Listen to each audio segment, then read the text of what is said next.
നമ്മുടെ ജീവനും സ്വത്തിനും സംരക്ഷണം നൽകേണ്ട പോലീസുകാർ, എന്നാൽ അവരുടെ ജീവനും സ്വത്തിനും ആര് സംരക്ഷണം നൽകും എന്ന ചോദ്യം പലപ്പോഴായി ഉയർന്നിട്ടുണ്ട്. അതിന് ഏറ്റവും പ്രധാനപ്പെട്ട ഉദാഹരണമാണ് കോഴിക്കോട് ജില്ലയിലെ വളയം പോലീസ് സ്റ്റേഷൻ. ഇത് മാധ്യമങ്ങളിലൊക്കെ വന്ന വാർത്തയാണ്. അത് കണ്ടപ്പോൾ അതിൻ്റെ വിശദാംശങ്ങൾ പ്രേക്ഷകരുമായി ഒന്ന് പങ്കുവെക്കണം എന്ന് തോന്നി. ഇവിടെ മാവോവാദി ഭീഷണി നിലനിൽക്കുന്ന പ്രദേശമാണ് വളയം പോലീസ് സ്റ്റേഷൻ പരിധി. അവിടെ പലതരത്തിലുള്ള ആക്രമണങ്ങളും സാമൂഹ്യ വിരുദ്ധ ശല്യങ്ങളുമൊക്കെ ഉണ്ടാകും. ഈ പോലീസ് സ്റ്റേഷനിൽ, വളയം പോലീസ് സ്റ്റേഷനിൽ പലപ്പോഴും വൈദ്യുതി കിട്ടാറേയില്ല. ആകെയുള്ളത് ഒരു റീചാർജബിൾ ഇലക്ട്രിക് ലാമ്പ്, ഈ എമർജൻസി ലാമ്പ് മാത്രമാണ്. മറ്റ് സംവിധാനങ്ങളൊന്നും പോലീസുകാരുടെ സുരക്ഷയ്ക്കായി ഇവിടെയില്ല. കേരളത്തിലെ പല പോലീസ് സ്റ്റേഷനുകളും ഇത്തരം അപര്യാപ്തതകൾ നിലനിൽക്കുന്നുണ്ട്. പക്ഷേ അവിടുത്തെ പോലീസുകാർക്ക് അവർക്ക് ജോലി ചെയ്യാതിരിക്കാൻ സാധിക്കില്ല, അവർക്ക് ഡ്യൂട്ടിക്ക് എത്താതിരിക്കാൻ സാധിക്കില്ല. അവിടെ കൃത്യമായി മൊബൈൽ സർവീസിന് റേഞ്ചുകൾ ഇല്ല എന്നാണ് പറയുന്നത്. പല സർവീസിനും റേഞ്ച് ഇല്ല എന്ന് പറയുന്നു. അതുപോലെ പോലീസുകാർക്ക് അടിസ്ഥാന സൗകര്യത്തിന് വേണ്ട ഒരു കാര്യവും ഈ പ്രദേശത്തെ പോലീസ് സ്റ്റേഷനിലോ സമീപ പ്രദേശങ്ങളിലോ ഇല്ല എന്നും പറയപ്പെടുന്നു. ഇത്തരത്തിൽ ഒരു സാഹചര്യത്തിലാണ് ഈ മനുഷ്യരായ പോലീസുകാർ, അവർ മനുഷ്യരാണല്ലോ, അവിടെ ജോലി ചെയ്യുന്നത് എന്നതാണ് ഏറ്റവും ഗുരുതരമായ ഒരു വിഷയം. ഇവിടെ ആഭ്യന്തര വകുപ്പിന് ആവശ്യത്തിന് ഫണ്ടുണ്ട് എന്ന് പറയുന്നു. അതുപോലെ പോലീസ് സ്റ്റേഷൻ പണിയാനും അതുപോലെ ആയുധങ്ങളും അതുപോലെ ഉള്ള പോലീസ് സ്റ്റേഷനിലേക്ക് ആവശ്യമായ വോക്കി ടോക്കികളും ഒക്കെ വാങ്ങാനും ഹാൻഡ് കഫുകൾ വാങ്ങാനും ഒക്കെ പ്രത്യേക ഫണ്ട് ഉണ്ട്. പോലീസുകാരുടെ ക്ഷേമത്തിനായുള്ള പ്രത്യേക വെൽഫെയർ ഫണ്ടും ഉണ്ട്. പക്ഷേ ഇതുപോലുള്ള ചില പോലീസ് സ്റ്റേഷനുകളിൽ പോലീസുകാർ നരകയാതനയാണ് അനുഭവിക്കുന്നത്. നമ്മൾ പോലീസുകാരെ കുറ്റം പറയും. പോലീസുകാരുടെ രീതികളോട് നമുക്ക് പല അഭിപ്രായങ്ങളുണ്ട്. നല്ല പോലീസുകാരുമുണ്ട്, ചീത്ത പോലീസുകാരുമുണ്ട്. ജനങ്ങളോട് മോശമായി പെരുമാറുന്ന പോലീസുകാരുണ്ട്, ക്രൂരമായി പെരുമാറുന്നവരുണ്ട്, ഒക്കെ ശരിയാണ്. പക്ഷേ അവരും സാധാരണക്കാരായ മനുഷ്യരാണ് എന്ന ഒരു ചിന്താഗതിയിലേക്ക് കൂടി നമ്മുടെ മനസ്സ് ചെന്നെത്തണം. അവർ ജീവൻ പണയം വെച്ചാണ് ഈ വളയം പോലീസ് സ്റ്റേഷനിലെ പോലീസുകാർ അവിടെ ജോലി ചെയ്യുന്നത്.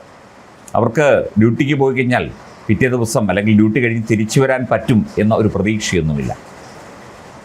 ഈ പോലീസ് സ്റ്റേഷൻ ഫണ്ട് വികസനത്തിനായി ഏതാണ്ട് 1.5 കോടി രൂപയൊക്കെ ചെലവഴിച്ചു എന്ന് പറയുന്നു. പക്ഷേ കാര്യമായിട്ടൊന്നും അവിടെയൊന്നും നടന്നിട്ടില്ല എന്നതാണ് യാഥാർത്ഥ്യം. ഇത് ആഭ്യന്തര വകുപ്പ്, ഇനി വരാൻ പോകുന്ന ആഭ്യന്തരമന്ത്രിയും ആഭ്യന്തര വകുപ്പുമൊക്കെ ഏതായാലും ഇതൊക്കെ പരിഗണിക്കേണ്ട വിഷയം തന്നെയാണ്. പോലീസുകാരുടെ ക്ഷേമത്തിനനുസരിച്ച് ഒന്നാമത് സംസ്ഥാനത്ത് ആവശ്യത്തിന് പോലീസ് സേനയ്ക്ക് അംഗബലമില്ല.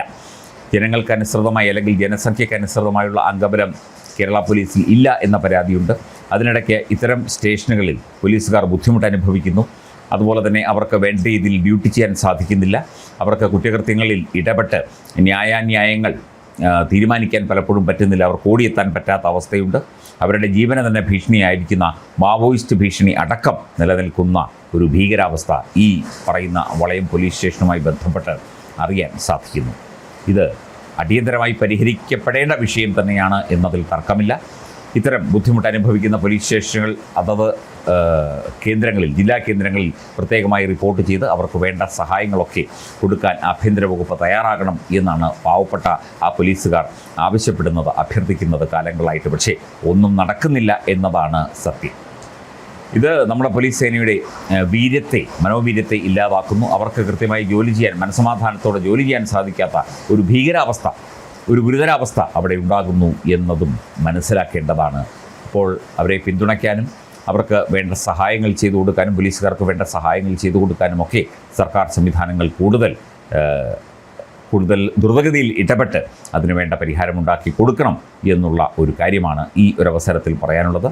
പുതിയ ഒരു പോലീസിംഗ് സംവിധാനം കേരളത്തിൽ ഇനിയിപ്പോൾ പുതിയ സർക്കാർ വരുമ്പോൾ ഉണ്ടാകും എന്നാണ് പ്രതീക്ഷിക്കുന്നത്. ഇത്രയും നാൾ പിണറായി പോലീസിംഗ് ആയിരുന്നു. അതിലും പോലീസുകാരെ നമുക്ക് കുറ്റം പറയാൻ പറ്റില്ല. CPM-കാരും രാഷ്ട്രീയക്കാരും പറയുന്നത് കേട്ട് അനുസരിക്കുകയല്ലാതെ പോലീസുകാർക്ക് വേറെ മാർഗമൊന്നുമില്ല. അല്ലെങ്കിൽ ഇതുപോലുള്ള പോലീസ് സ്റ്റേഷനുകളിലേക്ക് ഒക്കെ അവരെ ട്രാൻസ്ഫർ ചെയ്യും, അവരെ സ്ഥലം മാറ്റും. അവർക്ക് ജീവിക്കണ്ടേ? അവർ മനുഷ്യരല്ലേ? അവർക്കും കുടുംബമില്ലേ? കുട്ടികളില്ലേ? അവർക്കും ജീവനിൽ കൊതിയില്ലേ? അപ്പം പോലീസ് സ്റ്റേഷനുകളുടെ ശോച്യാവസ്ഥകൾ പരിഹരിക്കേണ്ട ഉത്തരവാദിത്വം പൂർണ്ണമായി തന്നെ സർക്കാരിനാണ്, സർക്കാർ സംവിധാനങ്ങൾക്കാണ്, ആഭ്യന്തര വകുപ്പിനാണ്, പൊതുമരാമത്ത് വകുപ്പിനാണ്. എല്ലാ വകുപ്പുകളും ഏകോപിച്ചുകൊണ്ട്, അല്ലെങ്കിൽ എല്ലാ വകുപ്പുകളെയും ഏകോപിപ്പിച്ചുകൊണ്ട് ഇത്തരം പോലീസ് സ്റ്റേഷനുകളുടെ ഈ ഒരു ശോച്യാവസ്ഥ പരിഹരിച്ച് പോലീസുകാർക്ക് വേണ്ട പിന്തുണ ഉടൻ തന്നെ കൊടുക്കേണ്ടതാണ്. പുതിയ സർക്കാർ വരുമ്പോഴെങ്കിലും അതുണ്ടാകും എന്ന് നമുക്ക് പ്രതീക്ഷിക്കാം.